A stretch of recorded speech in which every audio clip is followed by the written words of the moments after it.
Pengakuan mengejutkan Sandra Dewi bikin Harvey Moise panas dingin saat ditahan kasus korupsi timah. Pokoknya tampan, kaya raya, baik sekali, sangat sayang sama saya, sangat cinta sama saya. Ternyata bukan. Ternyata apa yang selama ini saya anggap paling baik, paling sempurna, ternyata tuh bukan. Mendingan saya balik lagi syuting, susah-susah, nggak tidur, keringetan setiap hari. Orang lain semua keluar dari salon, saya keluar dari hutan masih syuting. Cewek lain semua makan di restoran mewah, saya sebagai seorang aktris saya makan di tengah hutan bersama nyamuk. Malam minggu semua orang nonton ke mall, dandan yang cantik. Saya tuh setiap malam minggu saya tuh ada di lokasi syuting, jadi orang miskin, makan di trotoar, makan pakai tangan. Daripada saya menjadi nyonya besar, saya menangis setiap malam. Terjeratnya Harvey Moise dalam kasus korupsi timah tentunya membuat publik heboh. Pasalnya selama ini suami Sandra Dewi itu dianggap sebagai sosok pria yang bertanggung jawab dan sayang keluarga. Sontak saja kini jejak digital mengenai kehidupan rumah tangga Sandra Dewi kembali ditelusuri. Salah satunya pengakuan Sandra Dewi yang menceritakan tentang jatuh bangunnya dia dalam membangun karir hingga menjadi artis terkenal Indonesia. Saya ke Jakarta, shoot casting, kemudian jadi public figure, main film, main sinetron, banyak iklan, lanjut naik daunnya lah. Impian saya dari kecil itu adalah saya pengen punya pasangan yang seiman.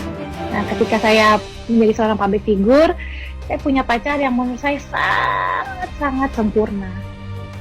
Pacar saya ini anak orangnya hebat, lulusan luar negeri juga, pintar sekali, ganteng juga, kemudian baik banget gitu. Puji Tuhan, ketika saya ketemu Harvey, aduh Tuhan, ternyata gambar itu benar. Ternyata Tuhan sedang menyiapkan laki-laki yang jauh lebih ganteng, jauh lebih baik, jauh lebih cocok sama saya, jauh lebih sabar.